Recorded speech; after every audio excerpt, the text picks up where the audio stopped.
Good afternoon, QChurch. Happy New Year and welcome to our house.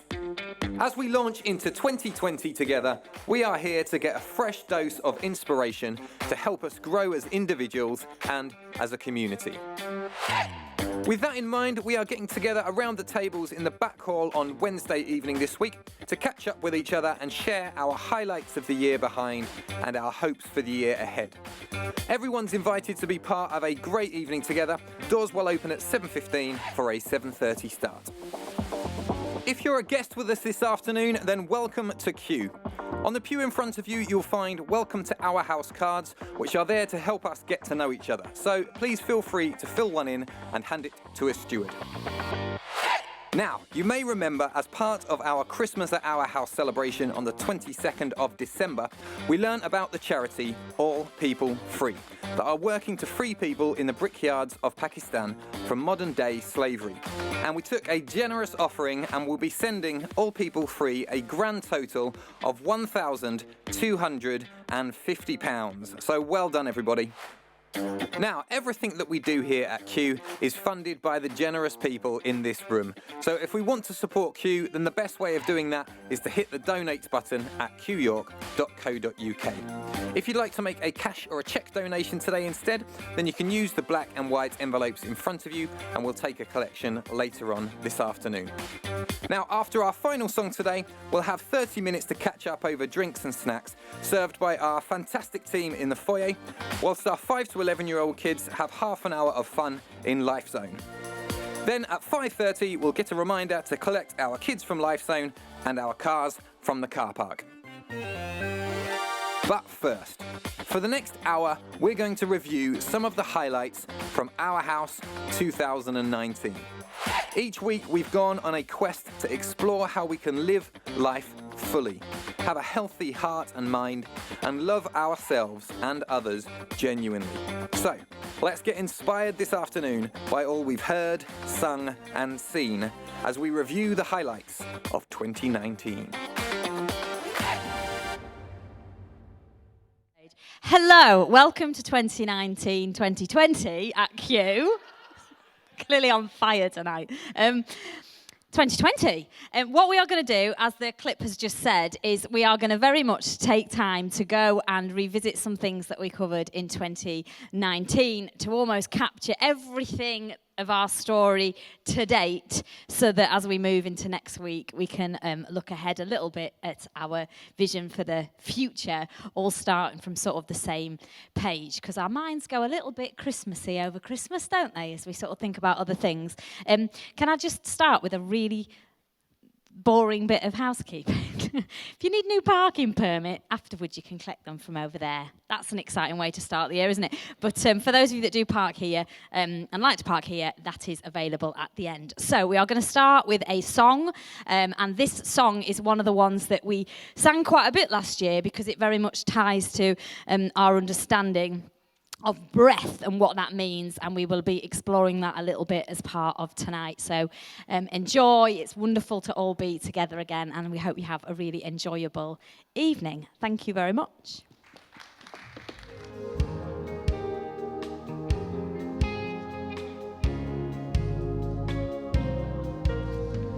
Everybody draws their very first breath with your name upon their lips.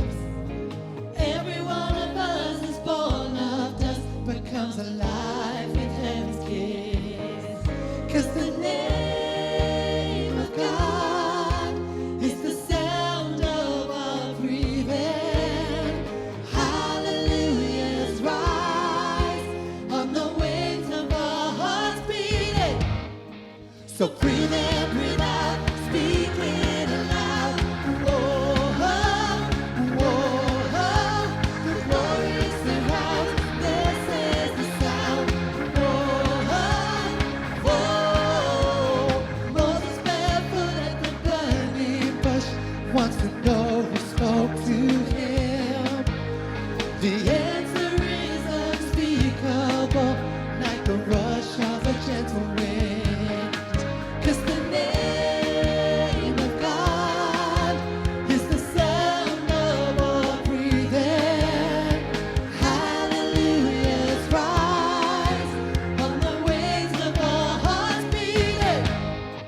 So breathe in, breathe out, speak it aloud.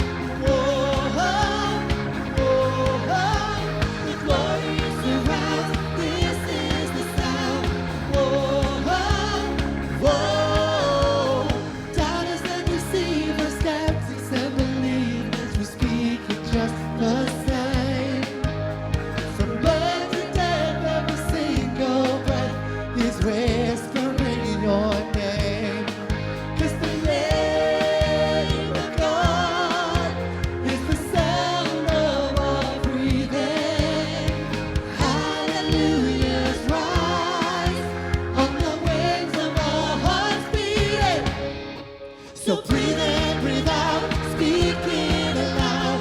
Whoa, whoa, the glory surrounds. This is the sound. Whoa, whoa, and then we live and move and have our being. We speak the name as long as we are breathing. So breathe in, breathe out, speak it aloud. Whoa, whoa, the glory surrounds. This is the sound. Whoa, whoa. So breathe in, breathe out, speak it aloud. Whoa, whoa, the glory surrounds. This is the sound. Whoa, whoa. So breathe in, breathe out, speak it aloud. Whoa, whoa, the glory surrounds. This is the sound. Whoa, so breathe in, breathe out, speak it aloud. Whoa, the glory surrounds. This is the sound. Whoa, everybody draws their very first breath with your name upon their lips. Every one of us is born of dust, but comes alive with heaven's kiss.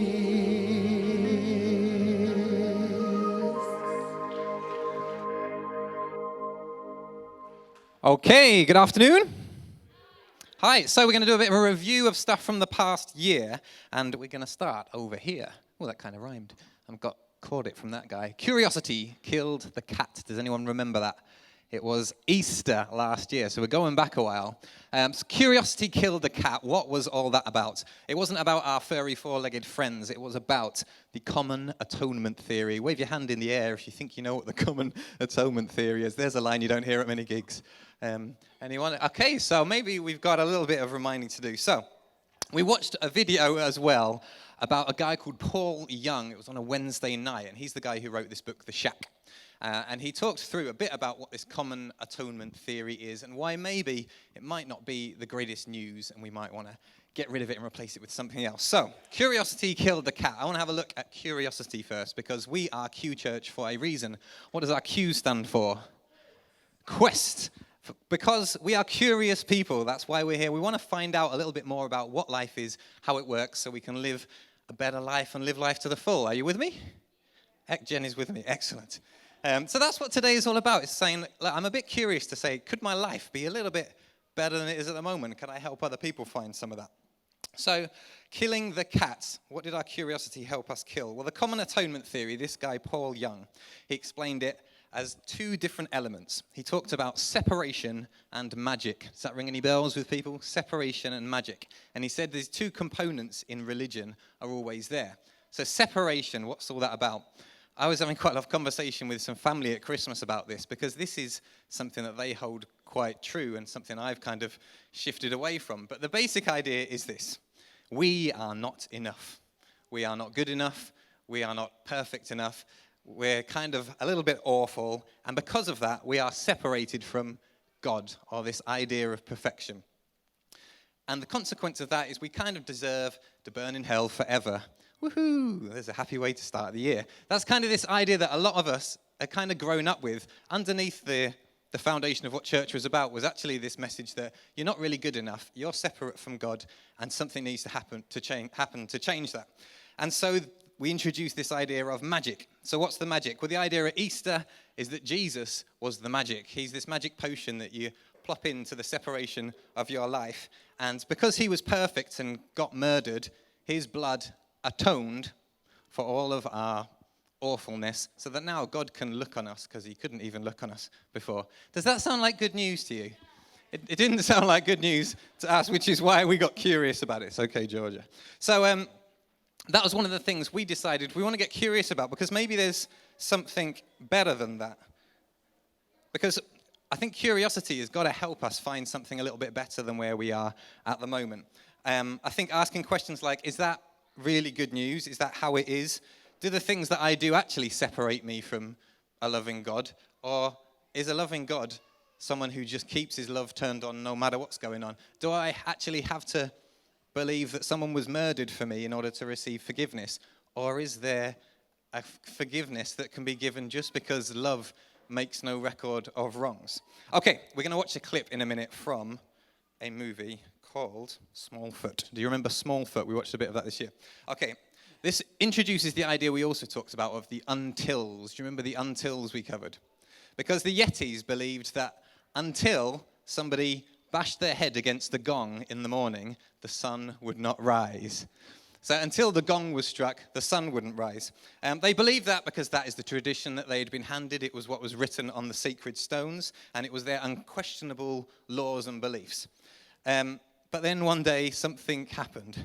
The gong didn't ring, but the sun still rose. And they got curious.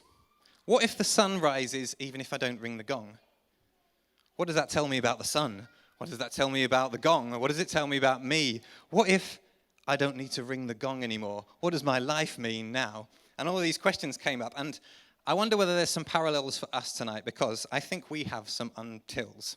And it's not just religion that has these. If you watch the TV, there are all sorts of adverts that are telling you, until you look like this, you are not enough. The sun will not rise in your life until you have enough money, until you have the best job, until you have a partner, until you have kids, until your life looks like this. The sun is not going to rise in my life. And I think we all have these different untils. So one thing to take from tonight, I think, is we all have those untils, but let's be curious about them, because each of us need to have a little curiosity about ourselves sometimes to say, is there some way that I could live more fully by taking apart some of those things that I've been handed so that I can become more free and more alive? Okay, enjoy the clip.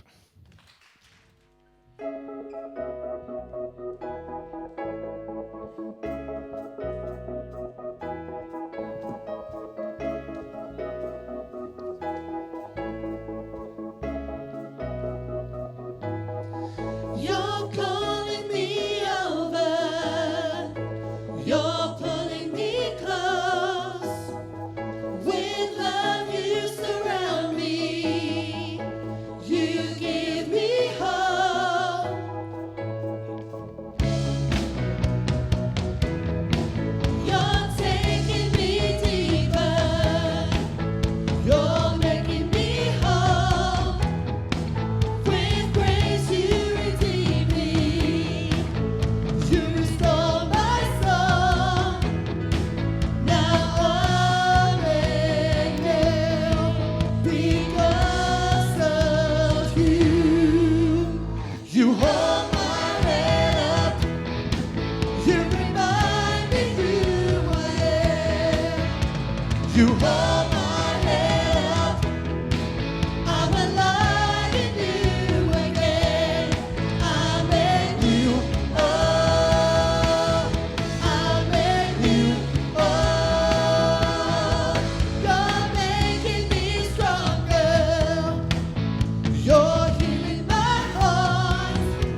You are my salvation.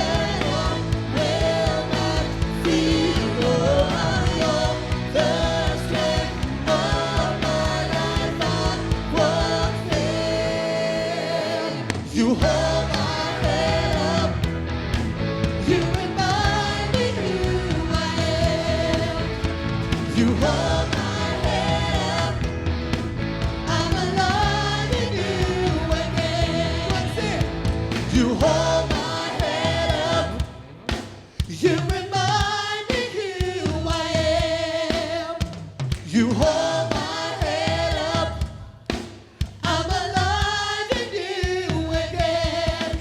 I'm in you. Oh, I'm in you. Oh, I'm in you. Oh, I'm in you.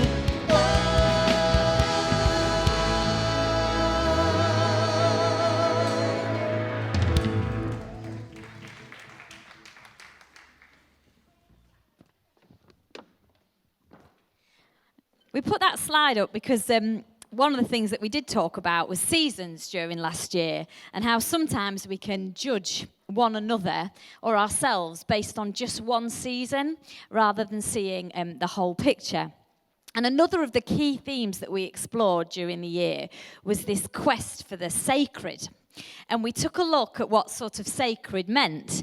And it can be associated quite easily with things being set apart and the idea of separateness that Danny's already mentioned. But as we looked closer at the word, what the word sacred actually means is precious. And so we really started thinking about how instead of God and this idea of holiness being something out there, sacred to attain to, actually that there's a preciousness about each one of us that is already with us. And that, I mean, we've said for a while since we started Q, people are precious. That's been part of that video that we play frequently. And again, you've heard already tonight that the idea that you are precious, that I am precious, that idea that we place a value on ourselves and other people, that is actually incredibly just wonderful, because it stops it being this angst about getting there and finding it and starts to become more of a conscious awareness of what's already within us. Now, one of the key lines that we've heard during the year was, we don't love or save that which we don't see as precious. So without this sort of revelation of just how sacred we are, what will happen is that's what allows us to reject or to shame ourselves and other people, or to distance or to separate, because actually that's what we're struggling with. We're struggling with being over here, not feeling precious, or designating someone to over there because what they've done hasn't been quite right. And if we can grasp the truth of this, we really do find a holiness that links to wholeness for each one of us. So the sacred, the precious, is the here and now in which we reside. All of us breathing the same air, all imbibing the same water, made of the same earth with the same life force flowing through us. All of a sudden, we've each got something special and we're each part of a whole. And we were quite open about the fact that brings with it its challenges. If I'm the same, am I precious? Is preciousness sometimes what we feel when we're set apart and somehow different? Can we find a true preciousness by not just being feeling like it's the difference we talked about between being a drop in the ocean and being the whole ocean and part of that whole experience. And I've listened to a few things from last year whilst preparing for tonight, and it would do you the world of good to listen to those Quest for the Sacred messages, because it's really, really quite powerful. So can we see ourselves, others, and our world as precious, as all sacred parts of a divine ocean? That sounds like much more good news to me. Can we go on a quest to be enlightened, to see things differently, even in the darkness? We explored this in other weeks, how even light shines. There is light even in the darkest of places, if you look at it scientifically. Or we can keep up our separate fights, our separate causes, our separate identities. I love that clip where it says, who am I if I'm not the gong ringer? And I get it. I totally get it. Do we decide for ourselves what is worthy of love or saving? something based on what might be in or out in our own worldview, or do we allow for something bigger and beyond? And now it's a big thought and it's a very significant quest, but we actually think that it can bring transformation to how we see ourselves, to how we see others, to what impact we can have and influence we can have. This revelation of an existing oneness with the divine is amazing because it actually switches a light on. It stops us needing to attain something outside of ourselves, and it helps us to see. The thing is with switching the light on, sometimes you don't always like what you see, but as soon as you can see it, you can move it forward. And the one brilliant thought that I also really meant a lot to me last year was this idea that, I was raised with it, just look to Jesus, and everything will be okay. But the problem sometimes with looking to Jesus, who is the light, is that when you, in the room in your house, when you walk in and switch the light on in a room, you don't go in and stare at the light bulb.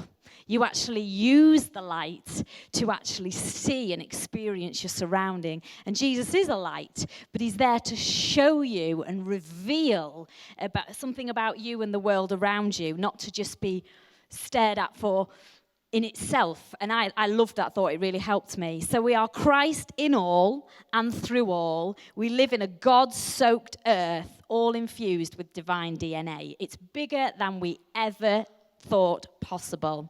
Now, it's easy to see the sacred, the precious, in that which we find beautiful. It's far more difficult in the things that have become echoes of displeasure or hurt in our lives. And we'll remind ourselves of what we talked about in that as we continue tonight. Thank you.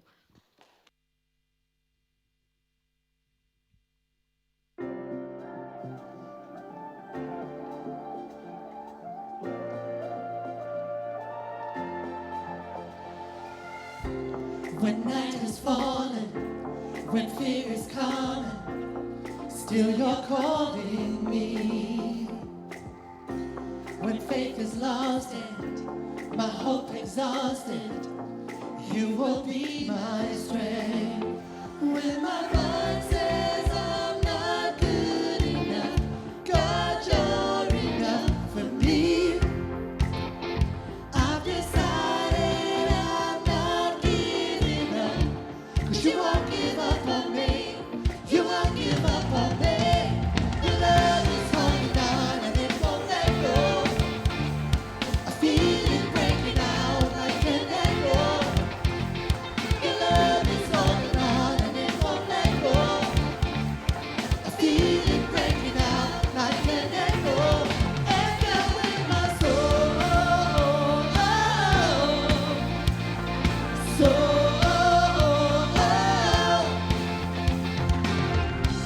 In every season, you keep repeating promises to me. Now there's no stopping what you have started until it is complete. When my mind says I'm not good enough, God, you're enough for me.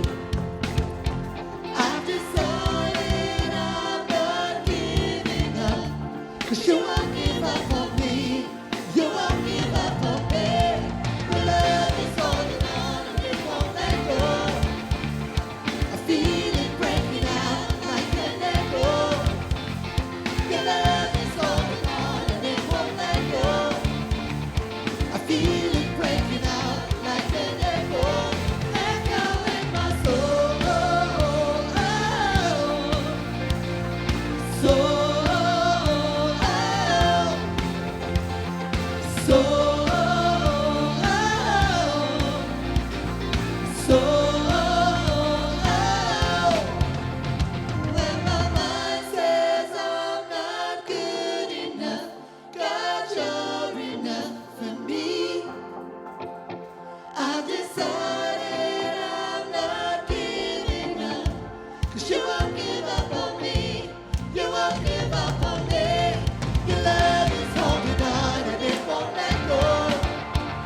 Okay, fab.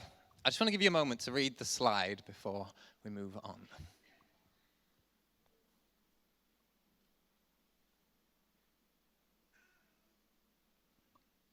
Most of your reactions are echoes from the past. You do not really live in the present. I wonder what that brings to mind for you. When you talk about echoes from the past, what comes into your mind? What do you reckon your echoes are from the past? What are those moments that you have that actually are still echoing in your mind today, or you get to a point where you maybe mess up and fail, and this voice goes echo, echo, echo, and it's not something that someone's saying now, it's something someone said years ago. It could be a primary school teacher or your mum and dad when you were 4, or could be anything, and maybe a partner or something like that. But I think those words and those echoes still ring in our ears. And I think especially with coming into a new season, I know the whole New Year thing, sometimes you can overdo I'm going to be a new me in a new year. But there has to be a point, at some point in our lives, if we want to move on to a new adventure like Carl, where something old has to go out and something new has to come in. So it may as well be New Year if you want an excuse to make a new change. So in the movie, Carl had to ditch some stuff that actually was just baggage. It was stuff that he decided that was part of my old life, but for my new life to start, for a new adventure to start, I actually need to ditch some of the weight. And I wonder what that might be for us. I think if you ever want to move into something new, there's got to be something that you've got to be willing to ditch, isn't there? And maybe this week, it's hard sometimes when you get up and talk, because I think everything we do is so dish, dish, dish, dish, dish. Sometimes having a moment to really think, okay, what is that stuff for me? And maybe tonight when you get home, if you get 5 minutes or 2 minutes or 1 minute, however much time you need, just to go, okay, what is that stuff that maybe is holding me up, that actually is stopping me going where I need to be? So echoes. I have a question for you. Where do echoes happen the most? Come on, give me some examples. Where do you get echoes? Caves. Okay, very good. Anywhere else? Empty rooms. Okay, very good. What did you say? Canyons. Very good. I bet anyone been to the Grand Canyon? I bet it's proper echoey there, and you can just get those ones that go on forever. But yeah, we talked about how echoes happen the most in hard places. And I think that crosses over for us as well. That actually, sometimes when I do assemblies, sometimes I do a little bit of drama with the kids, and I say, right, trying to explain the concept of a hard heart to a 7-year-old is a weird kind of idea, isn't it? But if you say, like, right, do me the face of what it feels like when you are bitter and unforgiving and hard, and they're all like, and they get it. And then you say, okay, show me what it looks like when you soften your heart, and you got that. And I think for all of us, those echoes permeate in our minds, whether it's the thing that your dad said when you were 5, or the thing that your primary school teacher said, or that old boyfriend or girlfriend that said that thing. When we harden inside, sometimes those things actually bounce around even more in our brains. And actually having that moment to be able to soften and say, do you know what, I'm going to trust again. I'm going to forgive. I'm going to be open. Actually, that can get rid of some of those echoes and give us an opportunity to move on to something new. Okay, I think echoes permeate and they produce different symptoms. And I just want to go over some of the ones that we pointed out this year. In July, we talked about autonomy. Do you remember Ant talking about the auto-know-me? And I think sometimes when we're just caught up in the voices of the past, we have this automatic no response to anything that's coming into our life. But we talked about saying yes to life, didn't we? And I think if you want anything to start off a new year, the idea of saying yes to opportunities actually opens up a whole load of new doors. The other thing we talked about in September was that our unresolved echoes can make us see the precious soil of our life like dirt. And that might be people in your life that you're just thinking like, ooh. And we end up seeing people as dirt rather than as soil, that actually something great could grow within a relationship. In October, we looked at how the echoes in our past make us hide in a cave of comfort. Do you remember when we talked about the Croods and they hid within a cave of comfort? And it's so easy to do, rather than actually stepping out into the light, like Jen was saying. And then, who remembers Halloween? What was our theme in Halloween? Haunted. And we talked about how each of us can be like a haunted house. And those echoes from the past, when they permeate, that's what we can become like. But I remember Anth talking about how actually the way of moving past that haunting, one is just to recognize that we are a haunted house sometimes, and then start to think, what are the things that I want to get rid of and ditch? Do you remember talking about shame and guilt this year? And I think one of the things that can happen is when voices start bouncing around, instead of recognizing guilt for what it is as an opportunity to grow, we start to think about shame, and we think, actually, all of this stuff is who I am. It's not just something that I might have done that needs changing. Okay, where did I get to? Okay, so just to finish off, if we said that echoes permeate in hard places, then maybe we need to have a little softening if we want to get rid of some of those voices from the past. And there was something that we talked about just at the end of the year when we talked about taking a step in the right direction, which was about the how of changing. We talked about honesty, open-mindedness, and willingness. And I think they're three practical things that if you want to put a step into what does it mean to soften up, I think being honest enough with ourselves to acknowledge what's going on. There's a tongue twister. Having an openness to say, do you know what, maybe another person's perspective can help me in this. And also a willingness to actually open up maybe to a new relationship, maybe to trust again when actually we've wanted to defend ourselves in the past.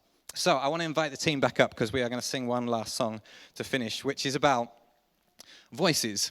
And how we each have these voices in our head that say, you are not enough, you are not good enough, you are not the right figure, you don't have enough money, you are not doing enough. But there is another voice that whispers a voice of love to us. And actually, if we can open up to hear that voice, then that actually can bring life to us and a new echo can start.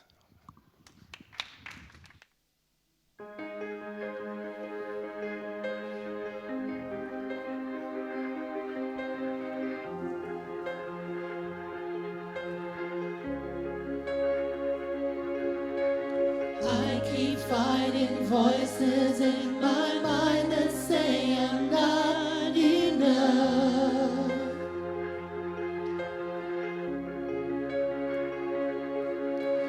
Every single lie that tells me I won't ever measure up.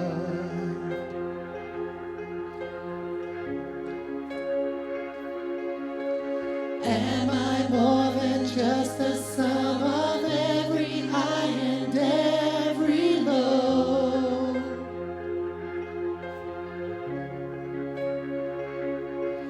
Remind me once again just who I am, because I need to know.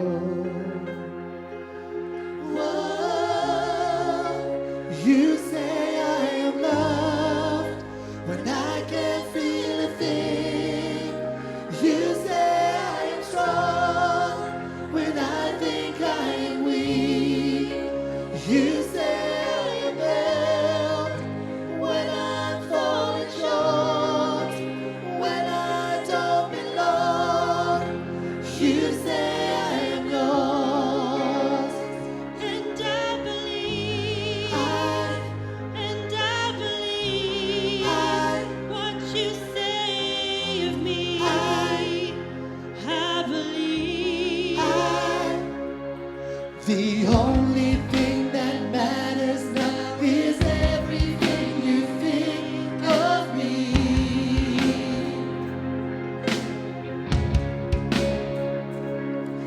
In you I find my worth, in you I find my identity. Whoa, you say I am loved when I can't feel a thing. You say I am strong when I think I am weak. You say I am held when I'm falling short.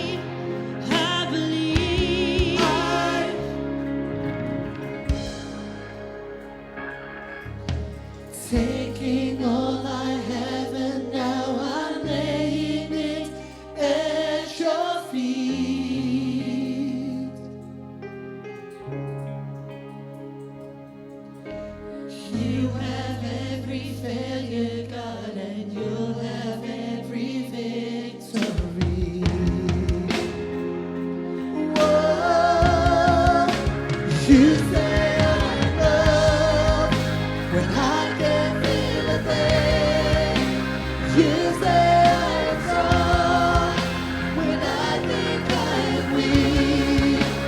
You say I'm held when I'm falling short, when I don't belong. You say I'm yours, and I believe. I believe what you say of me. I believe. I believe. Yes, I believe what you say of me. Oh, I believe. Oh, I believe.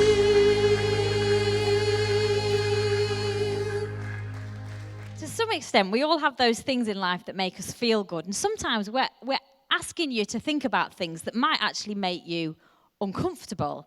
And we're very grateful that you show up every week and let us do that, because sometimes discomfort is the price we pay to find a deeper, truer, richer meaning to our lives. And we've talked this year about topics such as discomfort over regret. We've talked about things like peace over sometimes that quest for perfection that can make things just seem insurmountable, and be a barrier to that peace we can find. We've talked about finding patience over frustration, about grace over grit. One of my favourite stories was about the monk who was walking with another monk one day, and a woman couldn't get across a stream. And so the monk decided to carry her across the stream to help her out. And you weren't supposed to do that as a monk. You weren't supposed to touch a female. And so he carries her across the stream, carries on his merry way, until he realizes later on that the guy he was with has been so offended by his action that he just can't let it go. And he speaks and says, "I can't believe you did that." And the monk says, "Are you still carrying that woman because I put her down back there?" And it really resonated with me how many things like we've heard about tonight can we keep hold of and keep carrying that makes us want to retreat back to our cave when actually there's something brand new out there that would expand our world.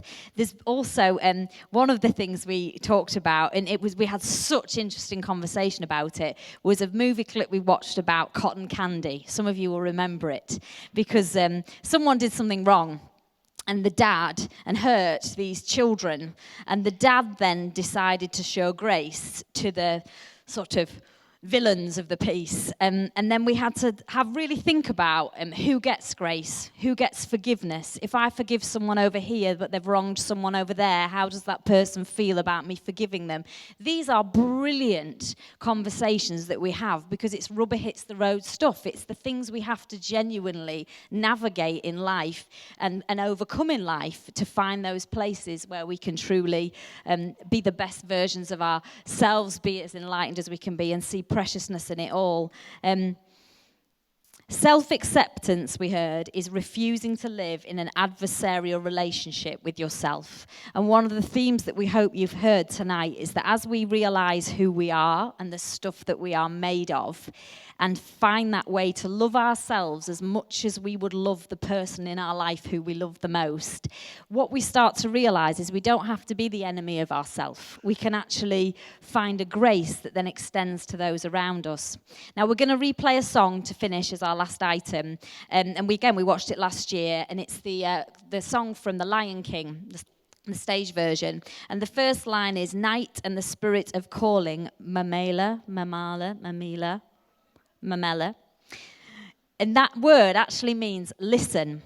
And one of the other things we visited last year was trusting the inner nudges, that bit of us that sometimes deep on the inside just says, that way, or hear this, that bit of us that calls to us to go beyond and take that step that we've heard about. It seems to signal the direction beyond the noise of sometimes that drowns our ears to something inner and true and life-giving. And so we do believe that he lives in you. I believe he lives in me, that divine DNA. And will we hear the nudges, and out of those nudges keep being a glorious whole, walking one another home, home to an understanding of all that we already are, not separate, but most precious.